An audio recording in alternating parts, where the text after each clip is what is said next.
ரூ. 1100 மதிப்பு கொண்ட ஒரிஜினல் கருங்காலி மாலை நம்ம கிட்ட ரூ. 600 இப்போ கிடைக்குங்க. கேஷ் ஆன் டெலிவரி கிடையாது. ஃபோன்பே இல்லைனா ஜிபேல முன்னாடியே பேமெண்ட் பண்ணிட்டு அட்ரஸ் வாட்ஸ்அப் அனுப்பிவிட்டிங்கன்னா நாங்கள் கொரியரில் வச்சிருவோம். ஸோ கொரியரில் வருமா வராதாங்கிற சந்தேகத்துக்கு பார்த்தீங்கன்னா ப்ரூஃப் ஆட் பண்ணியிருக்கோம். எத்தனை பேருக்கு அனுப்பியிருக்கோம் அப்படிங்கிற ப்ரூஃப் ஆட் பண்ணியிருக்கோம். நீங்களே பார்த்துக்கோங்க. ஆன்மீக நண்பர்கள் அனைவருக்கும் வணக்கம். இன்னைக்கு நம்மளுடைய பதிவில் என்ன வீடியோ பார்க்க போகிறோம் அப்படின்னா, துலாம் ராசி நேயர்களுக்கு மார்ச் மாதத்தினுடைய 2வது வாரமான 11ஆம் தேதி முதல் 17ஆம் தேதி வரை இருக்கக்கூடிய காலகட்டங்களில் என்ன மாதிரியான பலன்கள் எல்லாம் அவங்களுக்கு கிடைக்க போகுது அப்படின்னு தாங்க தெரிஞ்சுக்க போகிறோம். வீடியோக்குள்ளே போகிறதுக்கு முன்னாடி நீங்கள் இன்னும் நம்மளுடைய சேனலை சப்ஸ்கிரைப் பண்ணாமல் இருக்கீங்கன்னா மறக்காமல் சேனலை சப்ஸ்கிரைப் பண்ணிக்கோங்க. கூடவே பக்கத்தில் இருக்கிற பெல் ஐக்கானையும் கிளிக் பண்ணிக்கோங்க. அப்போ தான் நாங்கள் போடக்கூடிய வீடியோக்கள் எல்லாமே உங்களுக்கு நோட்டிஃபிகேஷனாக உடனுக்குடன் வந்தடையும். நீங்களும் பார்த்து பயன்பெறலாம். வாங்க வீடியோக்குள்ளே போகலாம். ஆன்மீகத்தை பொறுத்த வரைக்கும் ஆன்மீக ரீதியாக அதிக அளவு நாட்டம் இருக்கக்கூடியவங்க வார ராசி பலன்களையும் மாத ராசி பலன்களையும் கூர்ந்து கவனிப்பாங்க. அவர்களுக்கு ரொம்பவே உதவியாக இருக்கக்கூடிய வகையில் தாங்க இந்த பதிவானது அமைஞ்சிருக்க போகுது. அதாவது இந்த வாரத்தினுடைய கோல்சாரம் எப்படி இருக்குது, வாரத்தினுடைய சுப நாட்கள் எல்லாம் என்னென்ன, இந்த வாரத்தில் எந்தெந்த ராசிக்காரர்களுக்கு சந்திராஷ்டமம் இருக்க போகுது அப்படின்றத எல்லாத்தையுமே இந்த பதிவில் பார்க்கலாம்.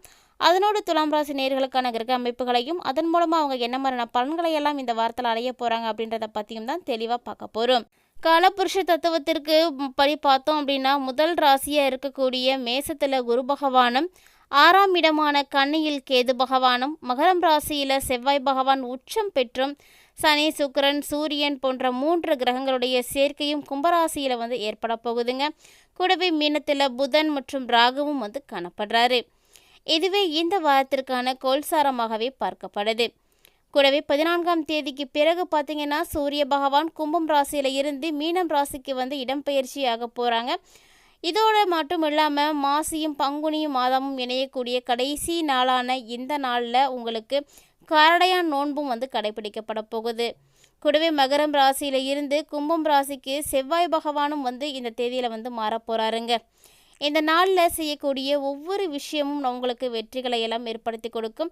உதாரணத்துக்கு, திருமணமான பெண்கள் தங்களுடைய தாலிபலம் நிலைத்திருக்க வேண்டும் என்பதற்காக காரடையான் நோன்பு விசேஷமாக கொண்டாடுவாங்க. இந்த காரடையான் நோன்பு பற்றின தெளிவான ஒரு விளக்கத்தை வரக்கூடிய அடுத்த பதிவுகளை நம்ம பார்க்கலாங்க. அதுக்கு முன்னாடி இந்த வாரத்திற்கான விசேஷ நாட்கள் எல்லாம் என்னென்ன அப்படிங்கிறத பார்த்துடலாம். 13/3/2024 தேதி மாசி மாதத்தினுடைய கடைசி நாள் சதுர்த்தசி திதியானது வந்திருக்குங்க.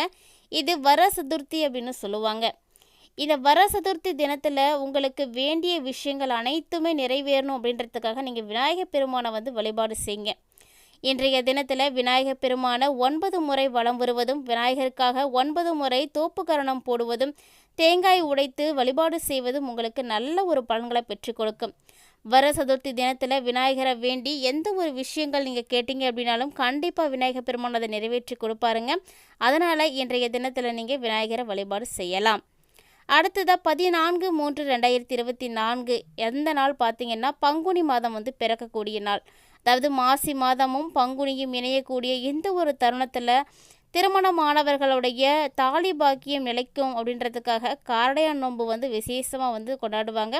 இந்த முறை வியாழக்கிழமை வந்திருக்கு. அதனால் எந்த நேரத்தில் தாலி சரடுகளை மாற்ற வேண்டும், எப்படி நோன்பு இருக்கணும் அப்படிங்கிறத, இந்த நோன்பு இருப்பதற்கான சரியான நேரம் என்ன அப்படிங்கிறத எல்லாத்தையுமே அருகில் இருக்கக்கூடிய ஜோதிடர்கள் மூலமாக தெளிவாக தெரிஞ்சுக்கோங்க. அதன்படி நீங்கள் நோன்பு இருந்தீங்க அப்படின்னா கண்டிப்பாக உங்களுக்கு நல்ல பலன்களானது நடைபெறுங்க. அடுத்ததாக 15/3/2024 இந்த வாரத்தில் இருக்கக்கூடிய சஷ்டி நாளாக இது பார்க்கப்படுது. பொதுவாகவே சஷ்டியில் இருந்தால்தான் அகப்பையில் வரும் அப்படின்ற பழமொழியை நம்ம கேள்விப்பட்டிருப்போம். இது பழமொழி மட்டும் கிடையாதுங்க, கண்டிப்பாக நடைபெறக்கூடிய ஒரு முக்கியமான விஷயம். சஷ்டி நாட்களில் நீங்கள் விரதம் இருந்து முருகப்பெருமான வழிபாடு செய்தீங்க அப்படின்னா கண்டிப்பாக உங்களுடைய அகப்பைன்னு சொல்லக்கூடிய கருப்பையில் குழந்தை பாக்கியமானது தங்கும். முருகனுடைய அருளும் உங்களுக்கு கண்டிப்பாக கிடைக்கும். இது மட்டும் இல்லாமல் அன்றைய தினத்தில் நீங்கள் முருகப்பெருமானுக்காக கந்தசஷ்டி படிப்பது ரொம்ப ரொம்ப விசேஷமானது. தவறாமல் வாய்ப்பு கிடைக்கக்கூடியவங்க எல்லாரும் பயன்படுத்திக்கோங்க.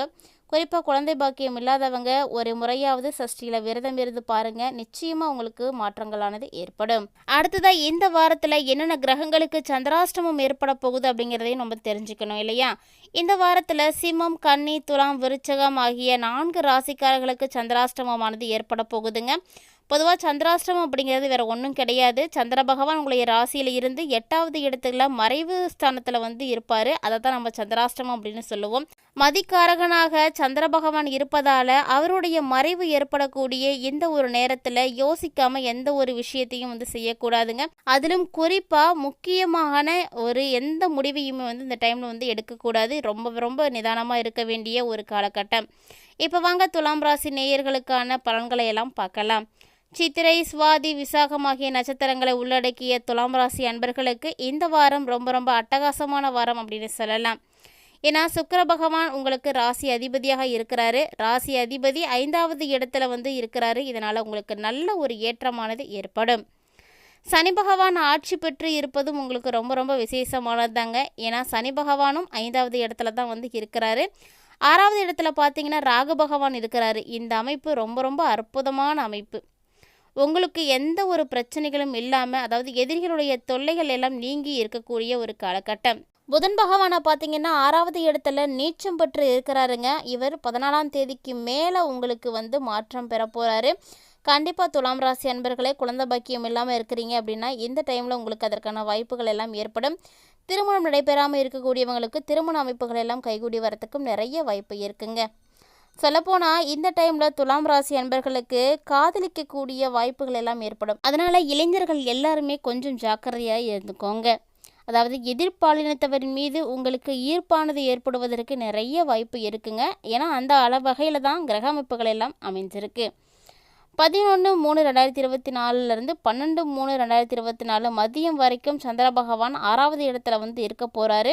இதன் காரணமாக உங்களுடைய வேலையில் நல்ல ஒரு மாற்றம் ஏற்படும். இல்லைன்னா நீங்கள் இடமாற்றம் வேணும் அப்படின்னு நினைக்கிறீங்கன்னா அதற்கான ஒரு வாய்ப்புகளையும் வந்து ஏற்படுத்தி கொடுப்பாங்க. டிரான்ஸ்ஃபர், ப்ரமோஷன் எல்லாமே உங்களுக்கு கிடைக்கிறதுக்கு வாய்ப்பு இருக்குது. சொல்லப்போனால் இந்த டைமில் குரு சந்திர யோகமானது உங்களுக்கு ஏற்பட போகுதுங்க.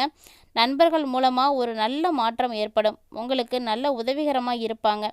இருப்பினுமே கூட இந்த வாரத்தில் உங்களுக்கு பண தேவைகள் மட்டும் கொஞ்சம் அதிகமாக இருக்கலாம். அதுக்காக பார்த்து இருந்துக்கோங்க. 14ஆம் தேதிக்கு மேலே 8வது இடத்துல சந்திர பகவான் வந்து இருக்க போகிறாரு. இதனால் ஒரு சில பிரச்சனைகளும் உங்களுக்கு ஏற்படும்.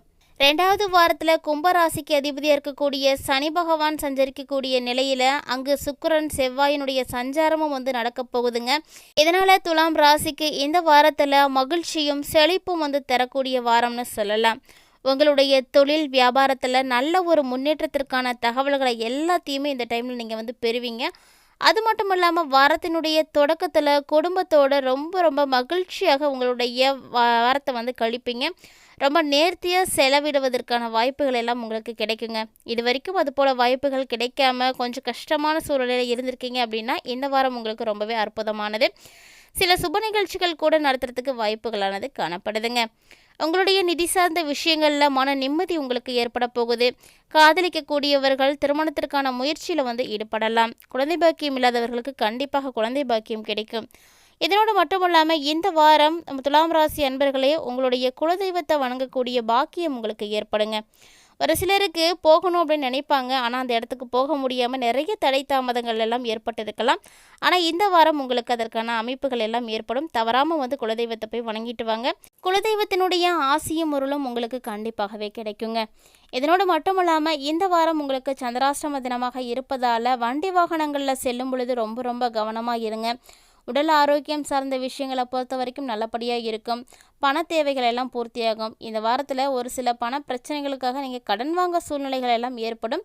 இருப்பினும் கூட அது எல்லாமே வந்து சீக்கிரமாக அடைக்கக்கூடிய ஒரு காலகட்டமாகவும் இதாங்க காணப்படுது. துலாம் ராசி நேயர்களை பொறுத்த வரைக்கும் இந்த வாரத்தில் வண்டி வாகன பயணங்கள் மீது அதிக கவனம் வந்து செலுத்துங்க. பண விஷயங்களில் ரொம்ப எச்சரிக்கையாக இருந்துக்கோங்க.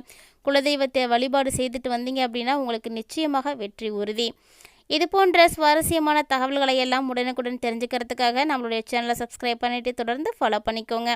அது மட்டும் இல்லாமல் துலாம் ராசி நேயர்களை இந்த வாரம் உங்களுக்கு அற்புதமாக இருக்கிறதுக்காக அருகில் இருக்கக்கூடிய பெருமாள் ஆலயங்களுக்கு சென்று வழிபட்டுட்டு வாங்க. ஏழை எளியவர்களுக்கு தண்ணீர் தானம் செய்யுங்க. இது எல்லாமே உங்களுக்கு விசேஷமான மாற்றங்களை எல்லாம் ஏற்படுத்தி கொடுக்கும். இந்த வீடியோ உங்களுக்கு பிடிச்சிருந்தால் லைக் பண்ணுங்கள், ஷேர் பண்ணுங்கள், மறக்காமல் கமெண்ட் பண்ணுங்கள். மேலும் இது போன்ற சுவாரஸ்யமான தகவல்களை எல்லாம் மறக்காமல் உங்களுடைய நண்பர்களோடும் உறவினர்களோடும் ஷேர் பண்ணிக்கோங்க. அவர்களும் பார்த்து பயன்பெறட்டும். இது மட்டும் இல்லாமல் நம்ம சேனலில் நிறைய ஆன்மீகம் சார்ந்த வீடியோக்கள் தினந்தோறும் பதிவேற்றம் செய்துட்டு இருக்குங்க. இது வரைக்கும் நீங்கள் நம்ம சேனலை பார்க்காம இருக்கீங்க அப்படின்னா மறக்காமல் சேனலை விசிட் பண்ணி வீடியோக்களை எல்லாம் பாருங்கள். உங்களுக்கு அங்கே அதில் இருக்கக்கூடிய வீடியோக்கள் எல்லாம் பிடிச்சிருக்கு அப்படின்னா மறக்காமல் வீடியோக்கு லைக் பண்ணிக்கோங்க. வீடியோ பற்றிய கருத்துக்களை எங்களோட ஷேர் பண்ணிக்கோங்க. இது போன்ற சுவாரஸ்யமான தகவல்களோட மற்றொரு ஆன்மீக பதிவில் சந்திக்கலாம்.